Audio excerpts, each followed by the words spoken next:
Hola hermanos, buenos días, que el Señor os bendiga y os proteja a lo largo de este día.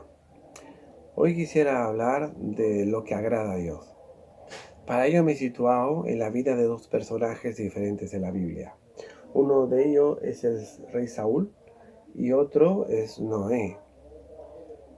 Vamos a empezar hablando por Saúl. Saúl, en Primera de Samuel, capítulo 13 al 15, nos habla del levantamiento y caída del rey Saúl. El rey Saúl fue un rey implorado, requerido por la nación judía, porque los israelitas querían tener un rey como el resto de las naciones. Dios no era partidario de esto, ni tampoco el profeta Samuel, porque Dios era el rey de Israel. Dios entendió esto como un rechazo hacia su persona, de que no querían que él señorease y fuera el rey de sus vidas. Aún así, Dios les advirtió las consecuencias de tener un rey en Israel, pero ellos insistían que querían ser como las demás naciones. Al final el Señor accedió y les concedió esa petición. Y a través del profeta Samuel, la suerte cayó sobre el rey Saúl. Saúl significa en hebreo implorado, deseado, esperado, ¿no? Y vino muy bien el significado de Saúl con el deseo del pueblo. A priori, Saúl comenzó bastante bien. Era una persona, dice la Biblia, bastante humilde y tímida. De hecho, en el día de su consagración como rey, él se escondía de la gente. Era bastante tímido. Era como una especie de héroe nacional, ¿no? Porque era muy amado por el pueblo, ¿no? Ganó muchas batallas. El rey Saúl era todo un héroe. Pero luego el tiempo cambió el carácter del rey. Se volvió un hombre orgulloso, un hombre impaciente que se precipitaba en las cosas, se dejaba sugestionar, conducir por el pueblo y no se sometía a la voluntad divina. En el capítulo 13 de Samuel podemos encontrar cómo vemos aquí la primera rebelión del rey Saúl. Había una campaña militar contra los filisteos, un pueblo enemigo de Israel, que esperaban al otro lado dispuestos a pelear contra la nación judía. Pero Saúl y el pueblo esperaban la llegada del profeta Samuel, que iba a realizar un sacrificio, un holocausto al Señor. Pero por visto el profeta se tardaba en llegar. Y Saúl juzgó oportuno hacer algo, e hizo lo que no tenía que haber hecho. Él mismo hizo el holocausto al Señor. El profeta acertó a pasar por allí justamente cuando acabó el sacrificio. E indignado, le dijo que locamente había actuado, porque de esa manera su reino, por haber desobedecido las instrucciones divinas, su reino no sería duradero y no quedaría establecido por haber desobedecido la palabra del Señor. Y que Dios había elegido a un varón conforme a su corazón, que sería príncipe de Israel. Se refería al rey David. Y vemos luego que en el capítulo 15 de Samuel, Saúl reincide en el mismo pecado de rebelión. Dios le ordena a Saúl que extermine completamente en todas sus formas al pueblo amalecita.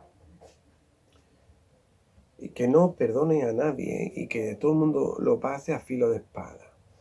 Los amalecitas eran un pueblo, dice la historia, que deambulaban, eran sedentarios y estaban cerca del Sinaí, siempre expectantes, ¿no?, a las rutas de las caravanas de los viajeros, donde asaltaban a dichas caravanas, saqueaban y mataban por codicia sin ningún tipo de escrúpulos.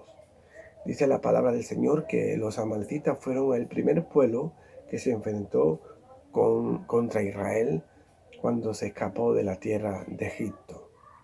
Cuando el pueblo, la nación judía, estaba más débil, más vulnerable, los amalecitas los atacaron. Esto indignó al Señor y la ira de Dios se mantenía contra este pueblo. Había un juicio de Dios contra los amalecitas. Esto había acontecido 400 años antes. Sin embargo, el Señor seguía manteniendo su ira contra el pueblo de los amalecitas.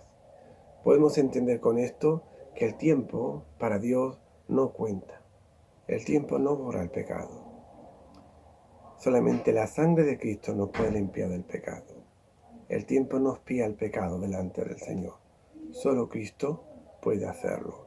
Solo Jesús es el médico que cura nuestra alma, que nos puede despojar del pecado y todo aquello que nos impide tener una relación con Dios. Para Dios el tiempo no cuenta. Lo único que puede perdonar nuestros pecados es la sangre de Cristo. Y 400 años después, Dios tenía ya muy claro exterminar al pueblo amalecita, porque el pueblo amalecita no se había arrepentido de ese mal que produjo al pueblo de Israel, y decidió exterminarlo. Dios lo podía haber hecho como hizo con Sodoma y Gomorra, ¿no? Pero Dios tenía un propósito especial, ¿no? Y era que Él quería poner a prueba de obediencia a Saúl y al pueblo de Israel.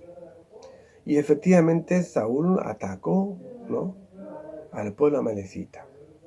Pero resulta de que empezó bien, pero acabó mal, en fracaso. Porque el pueblo y él escogieron lo mejor de su ganado, las ovejas y las vacas, e hicieron un sacrificio al Señor.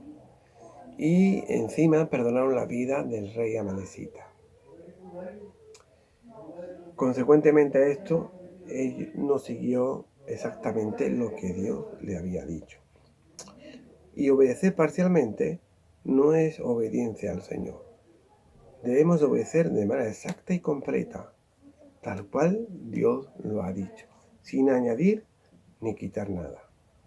Y Saúl pues se dejaba conducir por el pueblo y no se sometía a la voluntad del Señor. Vemos más adelante en el capítulo 15 cuando Dios le hace una confesión al profeta Samuel y le dice: me pesa haber puesto por rey a Saúl, porque ha dejado de seguirme y no ha guardado mis mandamientos. Y dice la palabra que el profeta Samuel se conmovió y estuvo clamando al Señor toda la noche. Vemos aquí dos pesares diferentes, ¿verdad? Tanto por parte del Señor como por parte del profeta Samuel. Samuel estimaba grandemente a Saúl, ¿sí?, y le dolía bastante lo que había hecho. Podemos situarnos ahora en otro personaje que se llama Noé. Noé fue un hombre que fue avisado por Dios sobre cosas que todavía no se veían, y con temor preparó el arca, y Dios lo hizo heredero de las promesas que se heredan por medio de la fe. Dios anunció a Noé un gran diluvio que destruiría toda la faz de la tierra. No dejaría a nadie con vida.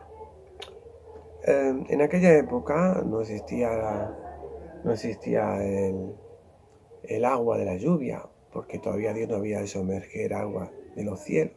Había un vapor que regaba la faz de la tierra y eso era todo. Sin embargo, aunque Noé no entendiera a lo mejor toda la magnitud de lo que Dios iba a hacer, Noé se limitó a obedecer exactamente y completamente lo que Dios le había dicho. Dios le dio todo el planning del arca, le dijo las medidas exactas, a lo largo, a lo ancho, le dijo el tipo de madera de ciprés, y Noé se limitó a construir exactamente el arca como Dios le había dicho. Dios en cierto modo fue el arquitecto del arca y Noé fue el constructor.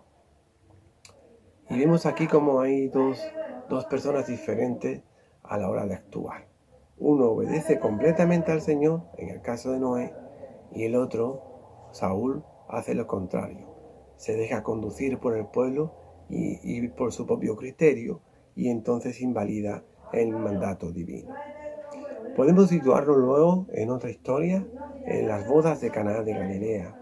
Allí fueron invitados fueron invitados María, la madre de Jesús, fueron los discípulos y Jesús también invitados a las bodas de Caná. Pero por visto faltó el vino. Faltar el vino en una boda hebrea era una situación tanto embarazosa. La María, una mujer observadora, se percató del problema y le hizo una confidencia a Jesús para que hiciera algo.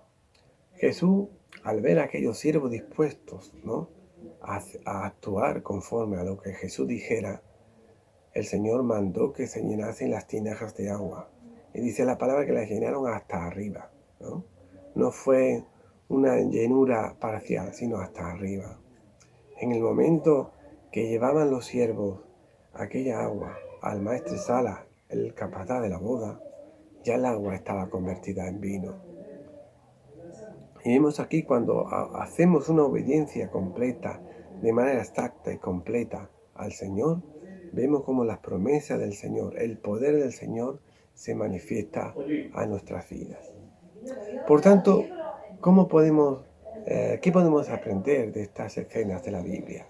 Que lo que a Dios agrada no es lo que yo quiero, no es que yo entienda, no es que me deje sugestionar por la gente, no es que haga yo las cosas según mi criterio, según mi modo de ver.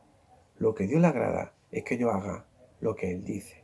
Exclusivamente eso. Porque la obediencia es la manifestación visible de mi fe y de mi amor a Dios. La obediencia es la cara visible de mi confianza en el Creador.